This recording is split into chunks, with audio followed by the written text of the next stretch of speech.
What's up, everybody? Welcome to BioS3 Raw TV. First of all, let's fix this fucking camera. I'm gonna make this shit square. Now that we're square, we're good, right? Keep that shit square. All right, so this video is actually for a friend of mine, Susan. We were talking about this the other night, and I'm like, this is a good video to make to really explain to people. And it's something I don't know if I've touched on before. I don't know. Let's just get into it. So this year, I believe, I don't even want to do the math. So it's 30.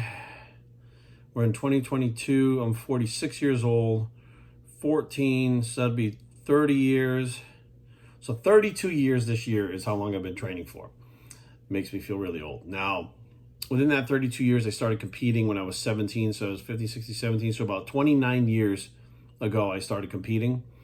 And like anything else, if you do it for a prolonged period of time, doesn't matter what it is, whether you're a mechanic or you're training stocks or whatever, if you're doing it for 30 years, you've seen a lot, you've been around a lot. You've read the different, as far as like bodybuilding, you've read studies, you've studied some science, you've learned kinesiology, you've learned a lot of things, but you've experimented. You've experimented over and over and over again, and you've learned things that maybe a lot of people don't know, because it's not really written about in a whole lot of books and stuff like that, but there's definitely some things to be said for practical application. I want to talk about how there's like training hard and there's training smart. And they're not always the same thing. There are a lot of people out there like, if I'm the hardest trainer in the room, well, that's not necessarily true. Now let's talk about something. So a couple of years ago, more like, oh shit, it's been about 5 or 6 years now. Shit, because I've been living here in Virginia for 7 years now. So I would say 7 or 8 years ago, shit. There was a lot of talk about metabolic damage all over the internet, right? And people went round and round and round about metabolic damage. Metabolic damage, is it a real thing? It was then coined metabolic adaptation by, I believe, I don't know if it was Llewellyn that did it, or I don't remember who it was that coined it, metabolic adaptation, because metabolic damage would imply that your body's damaged, your metabolism's damaged, and it can't be fixed. Metabolic adaptation is more likely a good way to kind of present it, that your body's adapting, your metabolism's adapting to what you're doing to it. Now, the body's constantly in an adaptive state, right? The body becomes its function. So if you're going to be learning how to do slap shots on the ice for hockey, you're not going to be doing free throws playing basketball, getting better at that. You do what you want to become better at, right? If you're going to be a power lifter, you're going to be doing a lot of bench presses, a lot of squats, a lot of deadlifts. Your body becomes its function, right? You want to have a bigger chest, you're going to wind up training chest a lot. You're not going to be wind up doing biceps to try to get your chest to grow, right? So the body constantly adapts. Metabolism is no different.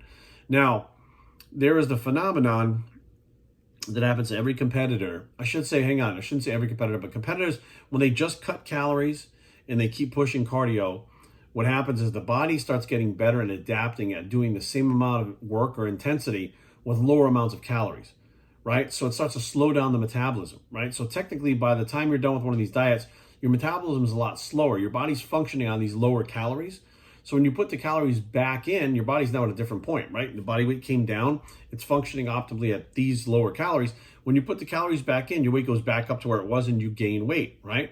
But there are instances where they're not putting calories back in and they're gaining fat. Meaning you've cut the calories, you've cut the cardio, and you're still cutting calories, but you try to maintain the calories at that low amount and the body fat starts going up. Why? The body's getting better and more efficient at using those low calories. So it's slowing the metabolism down. It's starting to store fat again in order for it to have some energy later on in case it goes into famine. It doesn't understand what's going on and that we're doing this on purpose to it.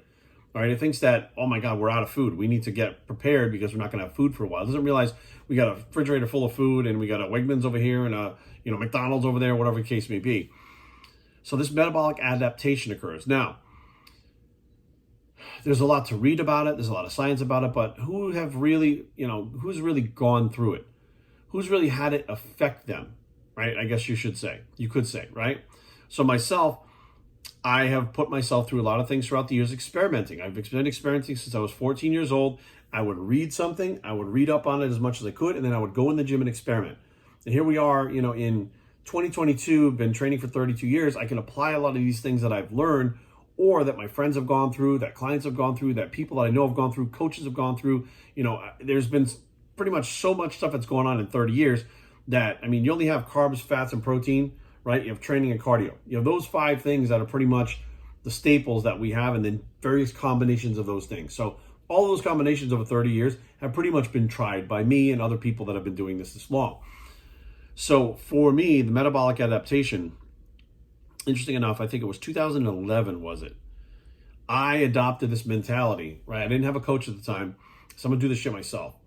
And I remember hearing Dave Pulsinell. So if Dave sees this, I'll be like, "What's up, Dave?" Dave's a good guy. He's got a great vocabulary, by the way. And I remember him saying, like, I need to be the hardest work in the room. I need to, well, that's The Rock now too, but and try to outwork everybody else on stage. I remember him talking about that and raising the bar and some of his different posts on Instagram or it was Facebook back then. So I got it in my head that if I just trained harder, and to me, what harder meant was more sets, more reps, less food, getting ready for the show. The more I did, if I did more work. So if I was doing 20 sets, 40 or 50 sets would be even better, right? Sorry, we're not in a room on this disc. Anyways, so where I was at the point where I was like, well, if I can do 20 sets, 40 or 50 sets would be even better, right? If I can do all these reps, I can do more reps. If I do more, I'll outwork the other people in my class. And that's how I'm going to beat them. I'm going to diet harder. I'm going to fucking push myself harder than ever. And that's what's going to happen. So what happened was I went in the gym with the mindset, and of course I was using like Jack 3D and all those different crazy supplements back then to push yourself even farther, which is another part of the problem. But anyways, and I trained harder and I did more sets and I did more and I did more. And for like the first couple of weeks, it seemed like I was on track, right? My body was developing faster and was getting leaner faster. And I was like, shit, here we go. I'm looking better at this point out than I normally do. This is the key. I just need to I kept it in my head every morning. These guys are doing 30 sets. I'm going to do 45 sets. These guys are eating this many macros. I'm going to do this. These guys are doing 2 hours of cardio. I'm going to do 2.5 hours of cardio. I'm going to push myself like I've never been pushed before. And I don't care. I don't care if I fucking die. I'm going to do this, right? 3 or 4 weeks into this, right? And I'm still like 10 weeks out from the show. My progress kind of stops. And I'm looking a little bit softer. And I'm like, well, that's fucked up. Must need more sets. So if I'm doing 45 now, 50 sets will be even better. And I'm just throwing a number out there, but it was crazy amounts of sets, right? So tons of sets, then I'm doing drop sets it progressed to. And, I was training myself into the fucking ground. And I look and I'm getting fucking fatter. Like my body's literally looking worse and worse and worse because I'm overtraining the shit out of myself, right? So now I'm like, okay, well, fuck, I don't think this is a good idea. I need to like back off. I need to figure out what's going on. So in order to back off, now your body's adapted to 50 fucking sets over like 5 or 6 weeks time, right? So when you start backing off, your metabolism doesn't just come back up with you, right? It takes time for your metabolism to come back, but you're putting the same amount of calories in your body, not doing the same amount of work. What happens? Your body starts storing fat. So even though I'm doing like 2.5 hours of cardio on certain macros, because I started pulling back in the gym, my body started gaining fat. I was going backwards, training my ass off 10 weeks out from a show. And I'm like, what the fuck is going on? Now, again, remember, I've done it all. I've tried every single thing out of there based on what logic would tell you, right? People cut calories, increase cardio. This is why my programs are totally different today. I'm a minimalist now. You do the minimum amount that you need to get the result that you want, and then you get the fuck out of the gym.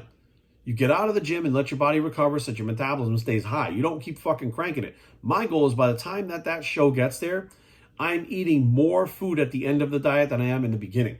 Right, or at the very least in the middle. As I'm starting to come down, I start increasing those carbs, increasing those calories, and I'm increasing them as the show comes along as opposed to cutting them, right? So at the end of the diet, I'm eating way more than I was, at least in the middle, but hopefully then at the worst case scenario in the middle, the best case scenario, more than I was eating to begin with, right?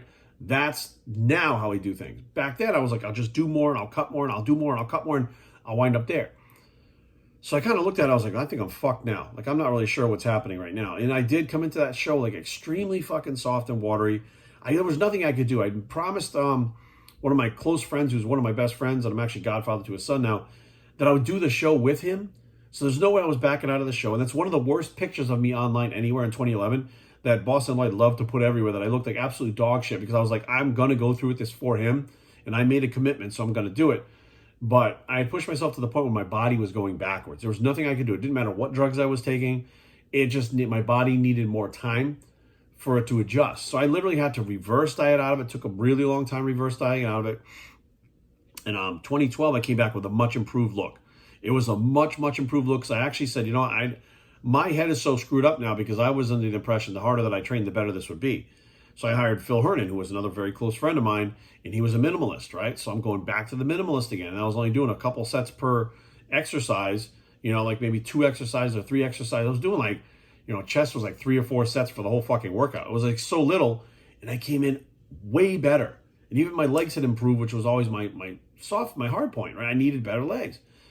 So I'm looking at this and I'm like, this makes no fucking sense, because training smart and training hard are not always the same things. Now, don't get me wrong. There are guys out there like Lee Priest that'll do like 25 sets for bis, 25 sets for tris. That's a lot of fucking work for these little muscles. Well, he had big arms, but these little muscles that recover quickly, but the tendons don't really recover that fast. But some people can go out there like him and do that, and it works. Francis Benefetto was a bodybuilder from France. Amazing physique. He trained every body part every day with pretty high volume. So, like, there are people that can get away with it, but the average person like myself, right, I'm not genetically blessed like those guys. So even on the gear doing what I was doing, my body was adapting for the worse, right? Now, that was one instance. Now, when I got off of all the gear and stuff, I wanted to do like a lighter workout. I said, you know what? I get this theory. This was, I forget how many years. I was already living in Virginia. And I was like, I got this theory about, doing these drop sets and supersets and all this other stuff, but really getting my work through volume, right? Because you hear people all the time saying, well, if you can't do the high intensity, just get it through volume. And that's the fucking dumbest shit, because what does that mean, right? What does volume mean? What volume could mean to one person might be something different as another person. For me, volume wasn't 10 or 12 sets.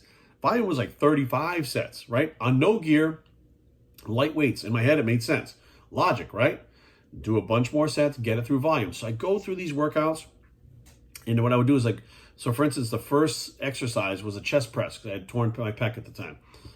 And I'm doing these presses on the chest press, and what I would do is I do like 12 to 15 reps, and I would drop the weight, and I do 12 to 15, I would drop the weight, I would do 12 to 15, I drop it. So there's 4 drops in a drop set, and that was 1 set. And I do that 3 to 4 times just for chest presses. Then I would move on to dips, and I would do the same fucking thing. So each set was like 4 drop sets, right? Light weights, not heavy weights, right? So I'm doing this, and I'm like, okay, I'm not training super heavy. My joints feel okay. It's just light weights. I'm on my diet, and my body's looking worse and worse and worse. And I'm like, how? Like, I'm training with so much volume. That should be making up for the intensity. Why the fuck am I losing this muscle? What the hell is going on? And then I get blood work done. And the blood work shows that my kidneys are fucking all whacked out. They're like, what the fuck? The doctor was like, what the hell is going on? I was like, what? Like, my liver was inflamed. I was like, what the fuck is happening? I was breaking down the muscle tissue so much to the point where I couldn't repair. I was almost putting myself in rhabdo with those workouts, trying to get the volume in, figuring I'll out-train fucking, if I can't do the intensity, I'll out-train the intensity with more volume. More is better. More is better. Same thing with these people, like my arms and acro, and I'm going to train them 3 times a week. What makes you think training them more often, breaking that muscle tissue down, it's not even getting a chance to repair properly and break it down again, is going to work? Like, if that really worked and truly worked, synthol wouldn't have been invented. Synthol was invented because you can't just bring up a body part by doing it more. Most of the time, you have to do it less. But the whole point is, everybody has one body part that'll get stuck and it won't fucking grow. Increasing it doesn't make it any worse. It makes it, any better. It makes it worse. Now, there are going to be people out there who go, that's not true, Jerry. I did it 3 times a week. Listen, you didn't do it 3 times a week the way that I do it 3 times a week, okay? You might have gone in there and you might have been overtraining your arms to begin with, right? And splitting it up from, doing everything on that one day and splitting it up to multiple days might have worked better for you. There are other people out there that wind up changing their diets or something with the program. And they're like, oh, see, the program worked. Well, you change your diet. You give yourself more protein. Yeah, well, how do you know which one's working?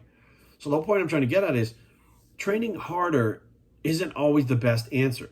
Training enough and training smart enough is the answer. And what does that mean? Well, it's different for everybody. There are people out there that can take a hell of a lot of sets. There are other people that can't. I am definitely in the mindset that if you push yourself to absolute failure on a set, you're not doing another fucking set. And if you do, there's no fucking point in doing it. So if you already get that muscle to fail at that set with that weight and it can't do any more, you've brought it to momentarily muscular failure for the concentric, not the eccentric, not one of those crazy like, Mike Menser sets like beyond failure to total exhaustion where you're doing, the positive failure, negative failure, static failure. There's nothing more you can do before you fucking die. Like, that's a whole different ballgame. I'm talking about if you took your body to positive muscular failure to where you can't move that weight again in the 10 to 12 rep range and you got nothing left, let me ask you a question. What makes you think doing another set, right, is going to fire more muscle fibers to get growth? What makes you think that it's not going to put you into the place where you're damaging the muscle so bad that it can't recover properly and it's pushing the central nervous system too far? Like, People don't think about these things. They just thought, everything doesn't matter. Volume and intensity. I listen to this person. I listen to that person. IFYM. And I'm like, you guys don't understand. You guys that have been around for a year, 2 years, 5 years, whatever, wait till you're around 35 years. Wait till the shit that you learn if you keep doing it. I mean, realistically, if you keep doing this for 30 years, you're going to learn all kinds of shit that you don't know right now. You're going to go back and look at the shit that you used to do and be like, what a fucking knucklehead I was. I mean, I do it all the time. But the whole point is I tried it. The whole point is I took time out of my fucking life and I did it. I experimented with it. I wanted to see what happened. I found out what happened. And I knew that this was not the right way to fucking do it. Again, at least for me, it wasn't the right way to do it. Other people, maybe. But just because you're training hard at the gym and you're pushing yourself and you're super hardcore and you're training like an animal and you're a maniac and I train so hard. Everybody that goes to the gym that looks good trains hard, period. All right? Stop trying to be the one who trains harder than everyone else, right? Dorian Yates, did he train harder than everyone else? He trained differently than everyone else. Ronnie Coleman, did he train harder? He trained differently. Watch Kevin Levrone train. Watch Nasser al-Sabati train. Watch Sean Ray train. Watch them all train. They all trained fucking hard, right? But different people train different ways for their bodies. And it's not like everybody did fucking a million sets. Ronnie Coleman trained every fucking body part twice a week with a pretty good volume, like a moderate to high volume. He was doing 10, 12 sets per body part twice a week with poundages that would destroy people. And Dorian Yates, he was walking to the gym doing every workout once every 7 to 10 days, the rotation was. He'd do like maybe 4 or 5 sets for the entire body part after his warm-ups for the next 10 days. Right? It was Ronnie's doing them twice in 7 days. Twice in 7 days. Jay Cutler, everything was done twice a week. Right? He didn't go to failure. He would maybe sometimes, on a big heavy movement, try to push himself a little bit harder, maybe kind of get a spot to get that last rep out or something like that. But he wasn't going fucking beyond failure and doing that shit. He was training everything twice a week. Right? So there's definitely like a couple different trains of thought out there, and you're going to have to experiment to see what works for you. But I'm telling you right now, if you're someone that doesn't have pro bodybuilder genetics, which let's be real, if you don't, you know it. If you're having to ask, like, I don't know if I have pro bodybuilder genetics, then you fucking don't. I mean, that's all there is to it. If you have to think about it, you don't have them. Because if you have them, you would fucking know. When you walked in the gym and did a couple sets, I've been around these guys. When they're clean, when they're retired, I've been around them when they fucking started out. These motherfuckers just grew no matter what they did. So if you're the average person like me that has okay genetics, that their body responds to drugs, it responds to training, it responds to diet, you got to train differently and you got to be smart. You want to do this for a long time and have the best look you can, don't do too much where you can't get yourself out of it. It's like digging a hole, then you throw a couple shovels in and then keep digging it, throw a couple shovels in. So you dig down 50 shovelfuls, throw 2 in, and then keep digging down another 50. What happens? You never come back to the top. Well, if you're fucking hammering the muscle like that over and over again, it can't recover properly. If you can't recover properly, what do you think is going to happen? Right? Hormonal imbalances are going to happen and your body's going to get fucked. It's going to mess with your metabolism, slow it down, and you'll get metabolic adaptation or metabolic damage or whatever the fuck you want to call it nowadays. But the whole point is doing too much doesn't make you badass. Doing too much doesn't make you tougher, stronger, or cooler than anyone else. Doesn't make you an animal. Doesn't make you hardcore. What it means is you're going to the gym and fucking hurting yourself. What is the point of doing that if you're trying to do this, some people to be healthy, other people to be competitive? If you're not competitive and not healthy, then what the fuck point is it? You look like a fucking idiot in there doing what you're doing, right? So be smart, guys. Training fucking smart is not the same thing as training hard. And there's definitely a point that you're going to come to in your lives where you're going to realize there's a difference. How fast you realize that is up to you. And I think a lot of experimentation happens, and that's how you wind up realizing this. But hopefully this video will spark something in you guys to understand. Some of you might be in a spot right now, and the stuff I'm telling you right now, shit, that's it. It'll click automatically, right? Other people right now are like, well, I was going to do that. Like, I was going to push like that. I was thinking that's how to do it. I just started how to do that, whatever. By all means, continue doing it and see what happens, right? Give it a shot and see what happens. But if you're out there for a couple of weeks and your body just stops responding like that and you're pushing like hell, you're probably going too far. You're training too hard and not smart enough. BioStrengthTraining@gmail.com. Leave comments down below, but don't fight. BioStrength.com is a blog. It's too hard bicep. It's still there, and we are out.